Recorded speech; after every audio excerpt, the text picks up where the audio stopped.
Donc la 15. La 15. L'association des commerçants des Pennes Mirabeau nous a transmis une demande que je dirais exceptionnelle de subvention dans le cadre de la volonté que nous avons de les encourager à la dynamisation de leur commerce et à les soutenir en particulier dans la période des fêtes de fin d'année. Nous avons décidé de proposer une participation à leur projet et donc c'est l'objet de cette délibération. Ce que je voudrais préciser vraiment, c'est que bon, je dis que c'était une délibération exceptionnelle et à la limite on peut dire expérimentale. Il ne s'agit pas de penser que c'est une délibération qui sera reconduite sans bilan ou qui sera peut-être pas reconduite. Des questions? Oui, monsieur Amaro.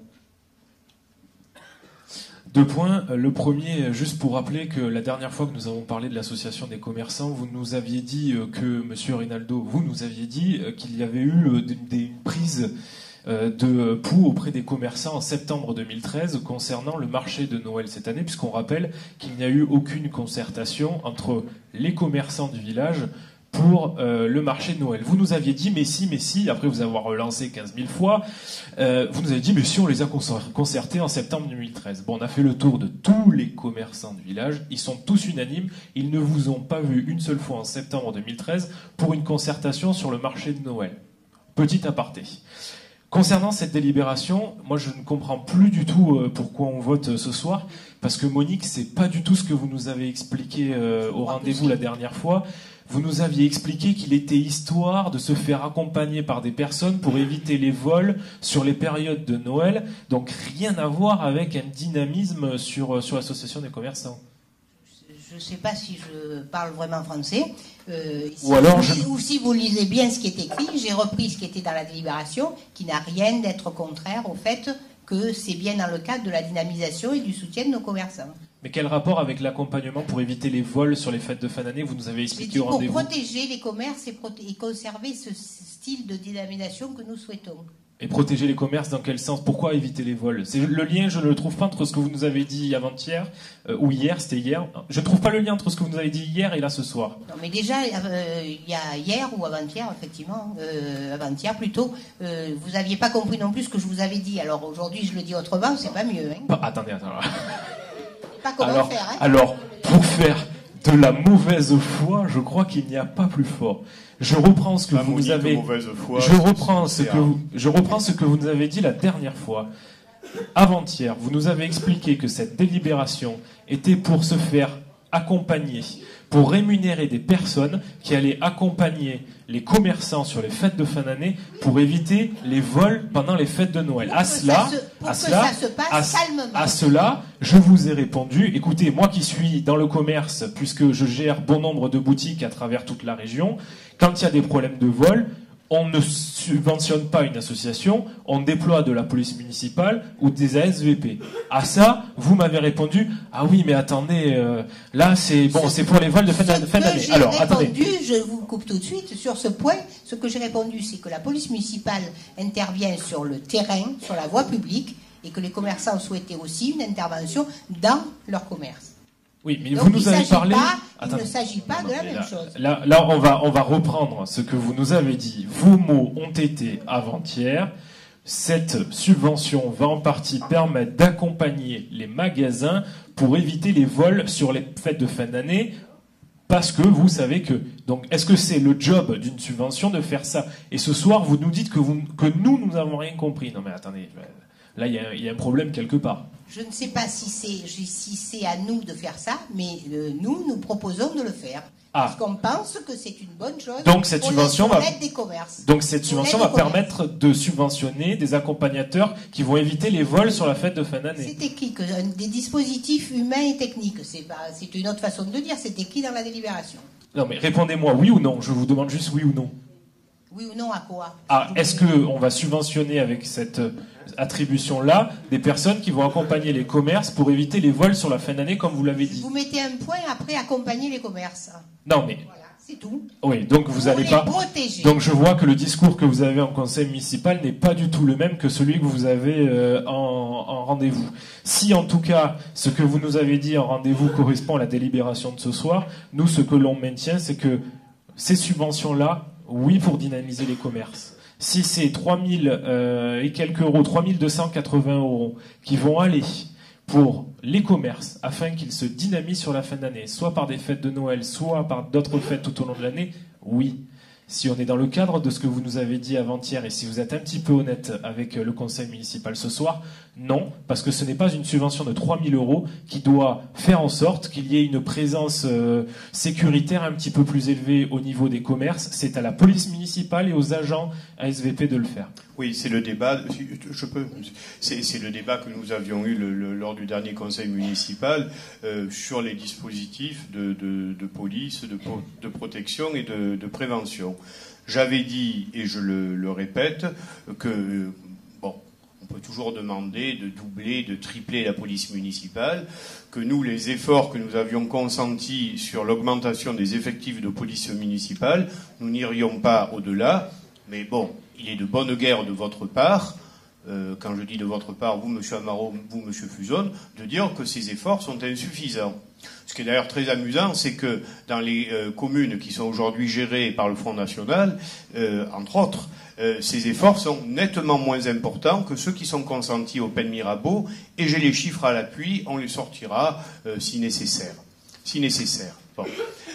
Pour revenir à votre objection, accompagner une association de commerçants afin d'améliorer leur service de fin d'année par une subvention pour les aider à un moment donné à l'intérieur de leur commerce à se protéger, ça ne me paraît pas scabreux. C'est par contre un élément nouveau, et comme l'a rappelé Monique, c'est exceptionnel et non reconductible. Quand on dit c'est expérimental, on évaluera ce dispositif ensemble, l'association des commerçants et la municipalité après, pour voir si cela a été véritablement efficace. Je rappelle que, je vous donne la parole, je rappelle que pour les fêtes de fin d'année, nous avons aussi le dispositif dit plan Danton de collaboration entre police municipale et police nationale, plus les autres dispositifs que nous avons mis en place depuis peu de temps, et en particulier la vidéoprotection et le centre de supervision urbain. Alors, on peut juger ces dispositifs inutiles, coûteux, insuffisants, tout ce qu'on veut. Nous, c'est ce qu'on apporte, c'est ce qu'on offre à la population. On peut toujours faire mieux sans doute. Nous estimons que c'est déjà pas mal. Voilà, donc là, je crois que je vous ai répondu très, très clairement. Du coup, l'accompagnement va se matérialiser comment, alors, concrètement? Justement, on enverra l'évaluation après les fêtes. Nous évaluerons tout de suite après les fêtes de fin d'année les dispositifs qu'auront pris les commerçants en la matière, y compris si c'est du gardiennage. C'est-à-dire gardiennage, excusez-moi. Ah non, mais je pose la question volontairement. Du gardiennage de commerce, c'est-à-dire ça va se matérialiser comment? Par des gardiens. D'accord. Donc qui remplace en gros le travail de la police municipale. Pas du tout. Excusez-moi, mais la police municipale, elle est sur la voie publique. Les éléments de protection que peuvent éventuellement mettre en place les commerçants, c'est au sein de leur société. Donc des vigiles. Les gardiens, c'est le mot vigile. Moi, le mot vigile, il a toujours une connotation péjorative. Ça passe en général par des sociétés qui sont agréées de gens compétents. Personnellement, ça ne me choque pas du tout. Oui. Mais c'est votre droit de ne pas le partager. C'est un dispositif. Les commerçants, dans ces périodes de fin d'année, se sentent parfois... Vous savez, nous, le plan de Danton, on ne va pas en diffuser le détail pour des raisons bien évidentes, mais on essaie toujours d'avoir une longueur d'avance sur les malfrats. Et bien évidemment, les malfrats, eux, ils font exactement la même chose. Donc, on essaie d'anticiper sur la voie publique, je dis bien sur la voie publique, à certaines heures et à certains jours qui nous paraissent les plus opportuns, la présence. Maintenant, la présence est toujours insuffisante. Et sur les fêtes de Noël, la police municipale sera présente jusqu'à quelle heure au village des Pen Mirabeau, auprès des commerces? Je n'ai pas à vous donner le détail de l'organisation temporelle de... Non, mais bien évidemment. On reste flou. On ne reste pas flou du tout. Vous voulez que je dise Ah non, vous êtes extraordinaire. Le jour, le lieu et l'heure où les policiers municipaux seront là, comme étant donné que c'est retransmis par la télé, eh bien les malfrats n'auront qu'à voir la retransmission du conseil municipal pour attendre que nos policiers municipaux partent pour venir faire leur mauvais coup. Alors, continuez, vous allez aller loin. Vous le tournez en autodérision, mais non, en dérision. Autodérision, oui. Ça serait contre moi. Non, je vous tourne en dérision. Ça va se retourner. Ça va se retourner une énormité, je la reprends. Ça va se retourner contre vous, puisque ça rejoint. Ma question était très bien tournée dans le sens où ça rejoint la demande des commerçants qui demandent une présence de la police municipale jusqu'à la fermeture des commerces. La police municipale sera là en fonction de ce qui nous paraît le plus opportun, cher monsieur. Puisque la problématique des commerçants, c'est à la sortie de leur commerce, comme ça a pu arriver plusieurs fois au bar tabac de la presse. C'était pas à la sortie, c'était à l'ouverture. De la Renardière. À l'ouverture et à la sortie. Attendez, raison pour laquelle moi, à 5 heures du matin, le lendemain du coup, j'y étais. Vous savez, ne cherchez pas à me donner des leçons sur comment on organise la police municipale. Je suis pas un professionnel de ces choses-là, mais on a à la tête de la police municipale de bons professionnels qui, croyez-moi, avec les moyens qu'ils ont, bien évidemment, font de leur mieux pour être là où il faut, au moment où il faut. Bien sûr, mais c'est pas les agents municipaux que je critique, c'est les personnes qui leur donnent les moyens que je remets en cause. Ce ne sont pas eux, bien au contraire. On a fait des efforts considérables en matière de moyens. On a les chiffres là. Je vais, pendant qu'une autre question est posée, je vais vous sortir quelques chiffres que je m'étais fait passer. Et bien sûr, on peut les multiplier par 2, par 3, par 4, sauf qu'on a fait d'autres choix politiques. Un exemple, tout à l'heure. Tiens, on va prendre un exemple concret. Les classes de découverte, ça coûte combien globalement à l'année? Autour de 50 000 €, à peu près. À peu près. Allez, 60. Ça fait quoi? 2 policiers municipaux? Il n'y a pas que ça. Les choix politiques de budget en fonction des dépenses, je les assume pleinement. Pleinement. Vous, votre rôle, c'est de les critiquer. Vous avez raison. Vous avez raison. Je ne vais pas aujourd'hui doubler la police municipale au détriment de subventions diverses et variées que vous vous régalez de critiquer. C'est votre rôle. Nous, on critique quand il le faut. Voilà. Alors, j'aimerais qu'on mette à l'ordre en avant les choses quand il le faut. Alors, il y a Madame Battini et Monsieur Baroni. Madame Battini. Concernant les critiques, nous, ce que l'on critique, c'est quand une femme se fait cambrioler, qu'elle appelle la police municipale à 21h et que la police arrive le lendemain à 8h. Ça, on se permet de le critiquer, oui, Monsieur le maire. Moi, Monsieur le maire, je me demande comment un vigile va pouvoir maintenir la fréquentation des commerces, la fréquentation de la clientèle dans les commerces de la commune. Quelles actions, comment est-ce qu'il va mener des actions dans les quartiers qui comptent au moins 5 adhérents par association? Que ces agents, si vous voulez, qui vont être devant les portes, ils vont distribuer du vin chaud.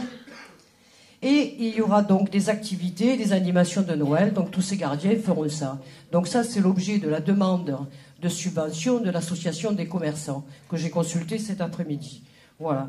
Donc, objectif, développement des chalands dans les quartiers, rayonnement, les Pennes Village et la Gavotte, donc on oublie les cas de l'eau. Et ce sera réalisé du 15-12 au 7-1-2015. Voilà. Moi, ce qui m'étonne, c'est que un agent devant la porte de sécurité va organiser tout ça. On a bien compris avec M. Amaro que vous étiez contre, mais c'est votre droit. Nous, on essaye quelque chose en complément des dispositifs de force publique municipale. Vous n'êtes pas d'accord, je le respecte. Vous votez contre, je crois avoir dit clairement ce dont il s'agissait. Je ne vous dis pas que c'est un dispositif pérenne et qu'on va renouveler à vie. Je dis simplement qu'à un moment donné, moi je n'ai pas la possibilité de prendre des vacataires en matière de police municipale. Voilà. Ça c'est quelque chose que l'on ne peut pas faire. Si on pouvait le faire, sans doute le ferait-on. Tiens, soit dit en passant, Monsieur Amaro, vous faites la confusion entre le rôle de la police municipale et de la police nationale.